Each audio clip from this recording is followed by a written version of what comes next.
Salam sejahtera bagi kita semua. Perkenalkan, saya Lintang Citra Kristiani, SIKOM, MIKOM, dosen program studi Ilmu Komunikasi, Fakultas Ilmu Sosial dan Ilmu Politik Universitas Tidar.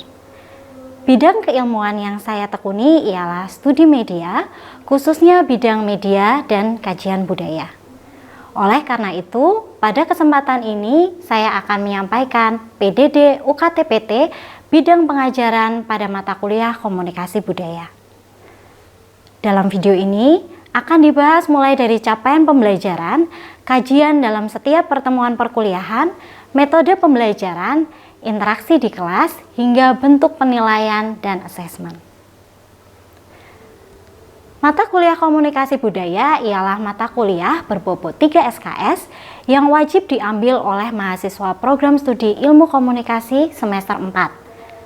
Di dalam mata kuliah ini, mahasiswa akan belajar mengenai proses komunikasi budaya yang berlangsung dalam berbagai level komunikasi maupun etika lintas budaya dalam masyarakat multikultur yang akan melengkapi kompetensi mahasiswa sebagai calon profesional di bidang komunikasi.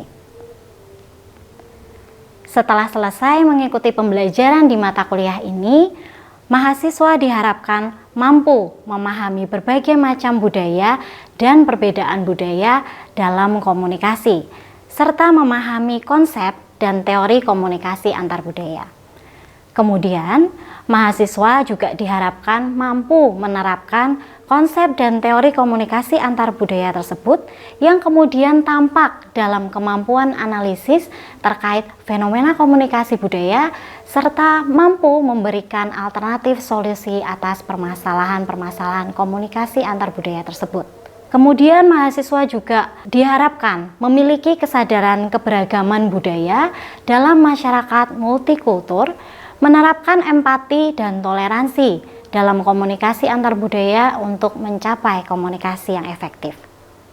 Untuk memenuhi capaian pembelajaran tersebut, adapun kajian atau materi yang akan disampaikan meliputi definisi dan ruang lingkup komunikasi budaya, kemudian proses komunikasi antar budaya beserta fungsinya, perbedaan budaya dalam komunikasi, konsep identitas sosial, prasangka dan etnosentrisme, variabilitas kultural, teori-teori dalam konteks komunikasi antar budaya, diantaranya negosiasi identitas, teori identitas, anxiety uncertainty management theory. Selanjutnya, materi mengenai aturan dan etika lintas budaya, dan berikutnya adalah konsep mengenai culture shock. Pada materi-materi yang belum dipahami maupun materi yang baru bagi mahasiswa, metode ceramah dilakukan terutama untuk pertemuan-pertemuan awal. Selanjutnya, mata kuliah ini menerapkan student-centered learning, sehingga sumber belajar tidak hanya dari dosen saja, tetapi justru berpusat pada mahasiswa. Case study dan project-based learning dimanfaatkan untuk mengasah kemampuan analisis dan daya kritis dari mahasiswa. Metode ini juga berperan dalam meningkatkan interaksi antar mahasiswa maupun interaksi antara dosen dengan mahasiswa dalam bentuk diskusi, baik terkait dengan kasus maupun proyek yang sedang dilakukan. Proyek yang dilakukan biasanya berbentuk mini riset terkait dengan isu atau fenomena komunikasi antar budaya. Pemilihan metode ini disesuaikan dengan capaian pembelajaran mata kuliah. Selanjutnya, penilaian ditetapkan dengan berpedoman pada ketentuan akademik di Universitas Tidar yang mengacu pada nilai tugas sebesar 10%, nilai UTS dan UAS masing-masing sebesar 20% dan nilai project based learning atau studi kasus sebesar 50%. Untuk tugas, penilaian menggunakan rubrik bobot. Kemudian terkait dengan project based learning ataupun case study, poin yang akan dinilai yakni identifikasi kasus, kedalaman analisis, penyajian hasil proyek melalui presentasi, dan juga kerjasama kelompok. Rubrik penilaian yang digunakan ialah rubrik penilaian analitik. Sementara itu, keaktifan mahasiswa juga menjadi salah satu komponen penilaian yang terlebih dahulu akan disepakati antara dosen dengan mahasiswa pada kontrak perkuliahan.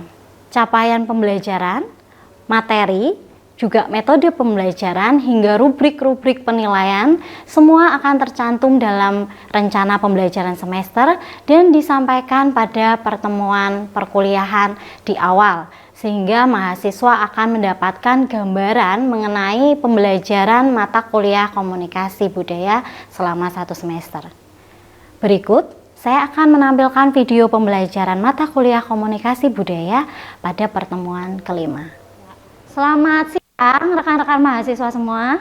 Siang. Sehat semuanya? Udah makan ya? Sudah makan karena ini kebetulan siang-siang. Oh belum makan. Oke, hari ini kita masuk ke pertemuan yang kelima di mata kuliah komunikasi budaya.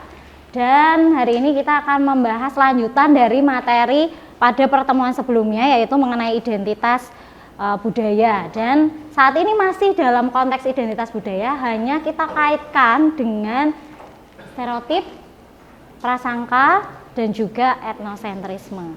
Ya, capaian di mata kuliah ini ya, Anda sudah tahu di awal perkuliahan, namun ada capaian juga di setiap pertemuannya. Nah, di pertemuan hari ini capaiannya adalah teman-teman memahami mengenai konsep stereotip, prasangka, dan etnosentrisme dan bagaimana itu dikaitkan dengan proses komunikasi antar budaya.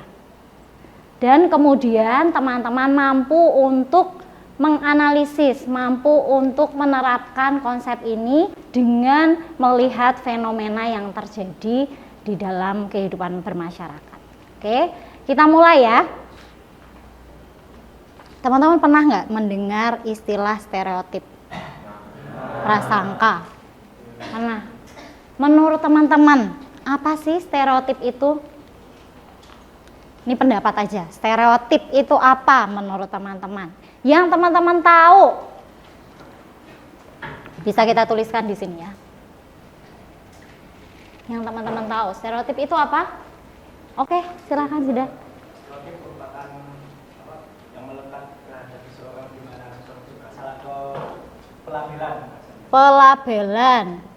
Pelabelan, sesuatu yang melekat dalam diri,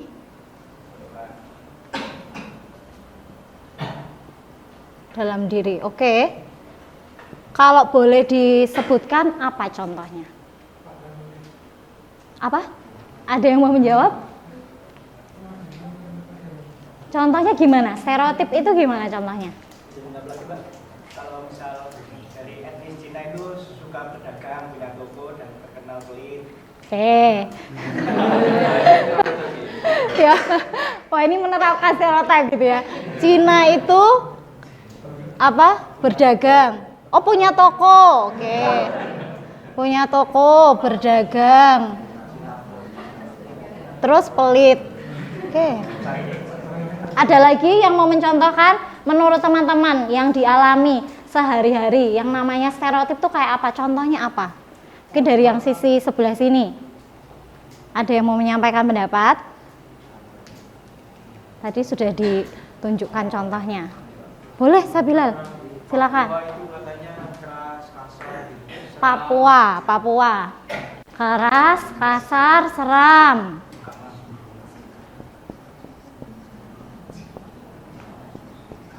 Nanti kita lihat ya. Apakah ini betul-betul ada di dalam masyarakat kita? Ada lagi yang mencontohkan pelabelan atau bentuk pelabelan yang lain? Perempuan itu lemah. Oke, ada lagi? Orang Jawa itu lemah. Perempuan lemah, orang Jawa itu halus. Jadi stereotip itu pelabelan positif atau pelabelan negatif? Bisa negatif, bisa positif. Misalnya yang negatif yang mana ini? Papua itu kasar, keras, seram. Ini kok negatif semua ya? Nah, coba. Terus yang positif yang mana? Ini kok positif semua ya orang Jawa ya? Halus, hanya halus saja. Yang lain nggak ada. Lembah lembut itu positif apa negatif? Ramah. Nih Jawa nih ya, bagus semua nih. Halus, lemah lembut, ramah. Oke. Karena yang menyampaikan adalah kebetulan orang Jawa. Ada yang di luar Jawa? Di sini? Kebetulan nggak ada. Oh ada. Oke. Mungkin kita harus tanya nih dari Mas Noval, kira-kira kalau orang Jawa itu stereotipnya apa? Ramah. Oh tetap positif ya? Oke. Intimidasi. Ya.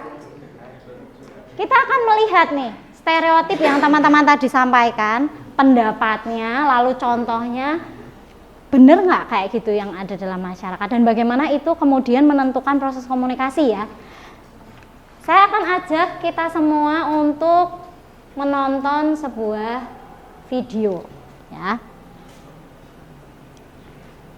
Ini sudah duduknya berkelompok ya. Oke, duduknya sudah berkelompok, silakan. Nanti kita akan nonton video. Selanjutnya Anda boleh berdiskusi di dalam kelompok, sampaikan mengenai apa yang Anda dapatkan dari video tersebut berkaitan dengan stereotip ya. Kemudian akan kita bahas bersama. Apakah suaranya terdengar?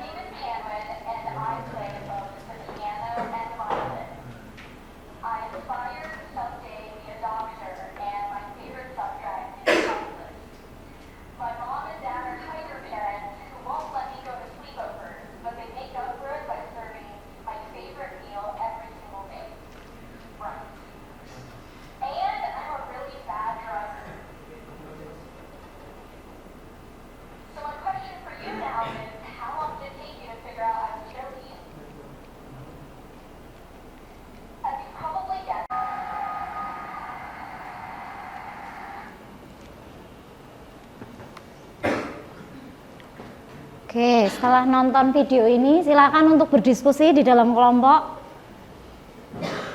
kelompoknya masing-masing ya, sudah dalam satu deret. Silakan untuk berdiskusi mengenai video yang tadi sudah ditonton. Kaitannya dengan stereotip apa yang Anda dapatkan berkaitan dengan stereotip?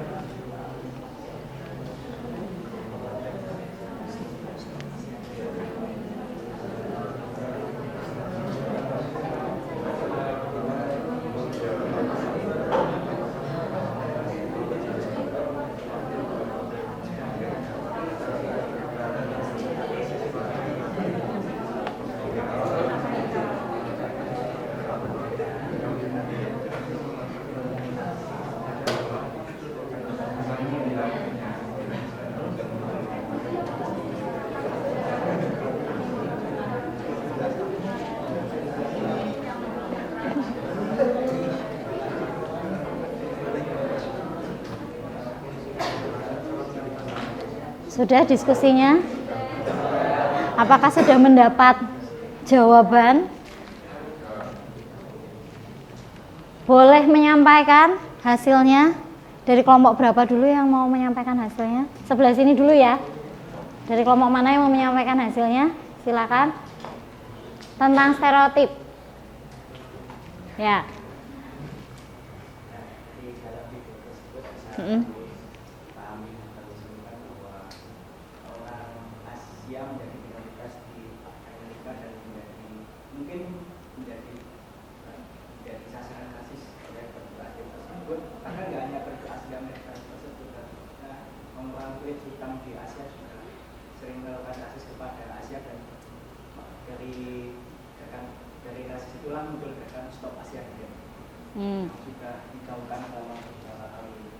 Oke, berarti ada pelabelan yang diberikan kepada kelompok minoritas dan itu kemudian menjadi stereotip yang diturunkan dari generasi ke generasi gitu ya. Oke, ada pendapat yang lain? Tadi masih temanya pelabelan ya di kelompok ini. Ada pendapat lain? Silakan. Jadi dari video tersebut dapat dijelaskan bahwa hanya seseorang yang maksudnya dalam suatu stereotip terhadap suatu kelompok menyebabkan kelompok tersebut merasa tertekan. Kemudian kelompok tersebut berusaha untuk menghindari dari stereotip tersebut sehingga dan lama-kelamaan kelompok yang merasa di rasisme itu seperti kehilangan jati dirinya sendiri. Oke. Stereotip itu beban ya untuk mereka yang merasakan itu. Jadi mereka berusaha untuk menghindari stereotip tersebut dan malah pada akhirnya mereka kehilangan jati dirinya sendiri. Malah kehilangan jati dirinya sendiri. Ada yang lain? Terima kasih ya untuk pendapatnya. Ada yang lain? Sama? Atau ada pendapat lain tentang stereotip? Tadi positif atau negatif kalau dari video ini? Betul, negatif. Semua negatif? Ada hal yang sifatnya positif juga ya? Misalnya apa? Pinter matematika. Itu positif nggak? Positif. Tapi kita lihat nggak tadi? Ada kelompok yang menyampaikan bahwa yang punya atau ditempeli dengan stereotip itu tetap punya beban ya, ternyata ya, tetap ada beban. Misalnya dapat nilai 100, wah kamu kan memang orang Asia gitu ya, maksudnya padahal saya belajar gitu ya, tapi tetap aja akan dibilang karena kamu orang Asia ya sudah alami gitu kamu dapat nilai 100. Itu misalnya ya. Saya mencatat beberapa hal di sini. Yang pertama, kita nggak bisa memilih siapa kita ya, ras kita, siapa kita tuh nggak bisa memilih. Kemudian tadi, yang namanya stereotip, saya setuju bisa positif, bisa negatif. Tapi tetap ternyata ada beban yang sebenarnya menempel di kita, yang kadang-kadang akhirnya membuat kita lupa akan jati diri kita. Kemudian apalagi? Ada sesuatu yang sifatnya susah untuk berubah. Susah untuk berubah. Dan sebenarnya informasi itu benar atau enggak? Kalau dari video ini. Informasi tentang stereotip tidak semua benar gitu ya. Mari kita lihat definisinya di sini. Apa itu stereotip? Stereotip adalah generalisasi pada individu yang ada pada suatu kelompok tanpa informasi yang betul-betul memadai sebetulnya.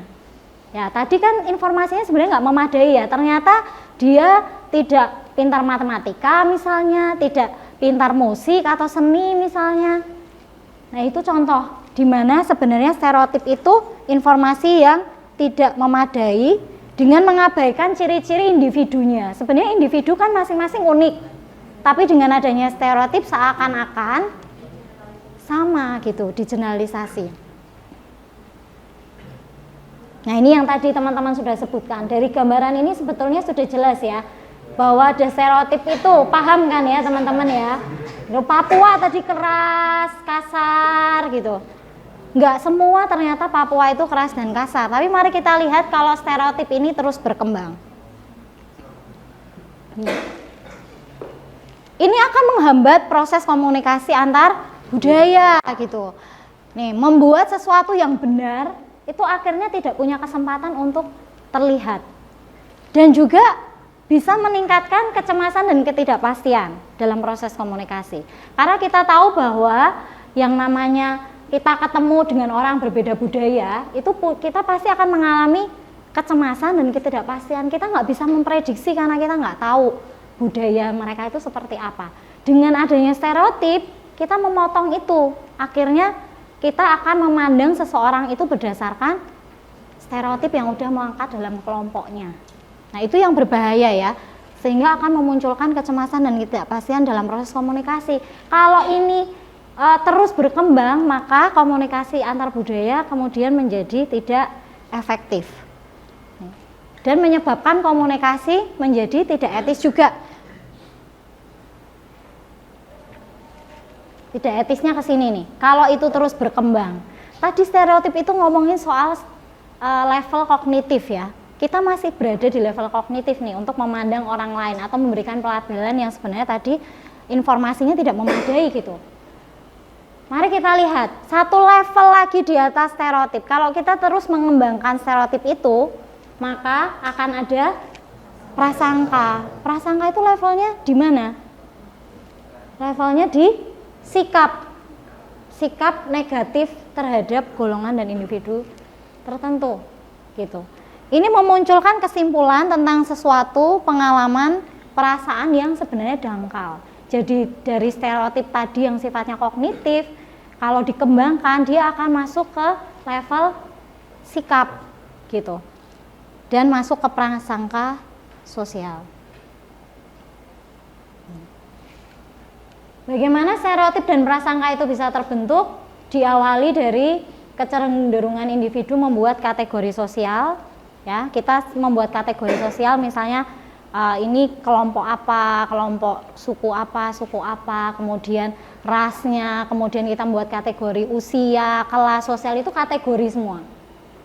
Yang itu merupakan kecenderungan untuk membagi dunia sosial menjadi kelompok kita dan kelompok mereka. Artinya ada apa?